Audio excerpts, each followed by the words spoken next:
Welcome to Carbon's DIY Garage. We're looking under the hood again of this 2014 Chrysler 200LX. It has the 2.4 liter Dual VVT motor. I've already got the engine cover off, and that is because I am replacing the coolant temperature sensor right here. And the reason for that is that since I bought the car, the temperature gauge has been below halfway, and sometimes the air conditioning or the heat will blow hot, sometimes it won't.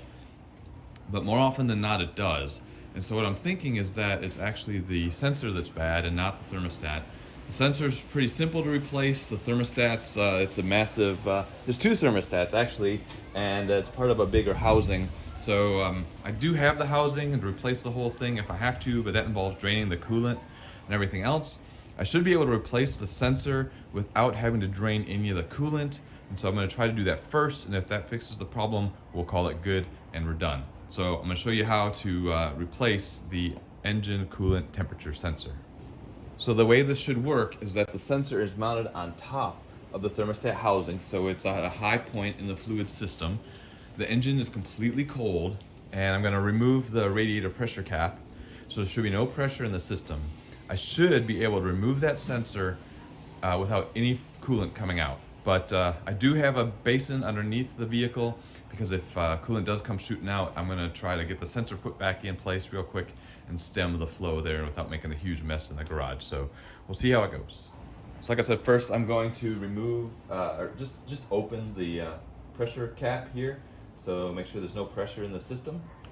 Next, we'll disconnect the electrical connector of the sensor. Just push in on the tab and pull up. That out of the way. I'm going to show you on the new part here. It's just a quarter turn to get this in or out. To get it out, it's a quarter turn counterclockwise. There is this metal tang that you have to lift up.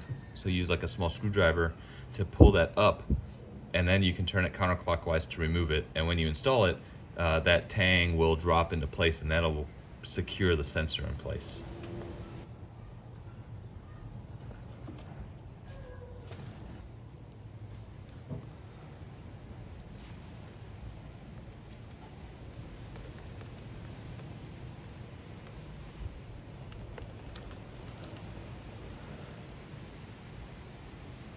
And there you have it. Here's the old sensor removed, and you can see that the coolant is right at the top and not gushing out. Installing the new sensor, I'm going to go ahead and wet the O-ring with a little bit of coolant just to help it slide in, and then we'll just insert it the same way it came out.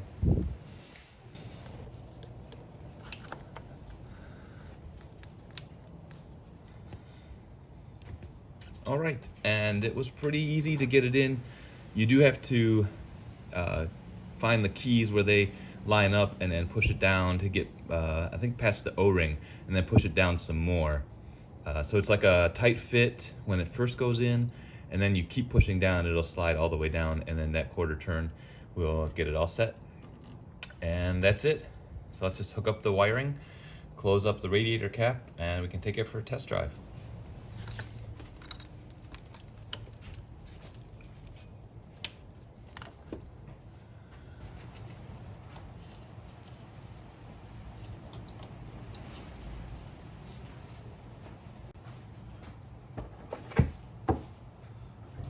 Well, unfortunately, I took this car for a pretty long test drive to see if I could get the temperature to go up to halfway where it belongs.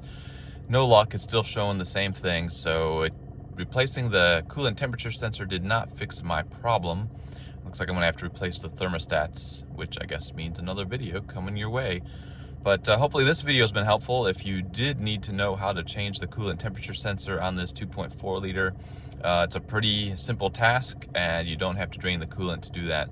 So if you have any comments or questions, leave them in the comments section below. Subscribe to the channel if you want to see future videos on this car or some of the other cars I work on. And until that next video, have a good one, and we'll see you next time.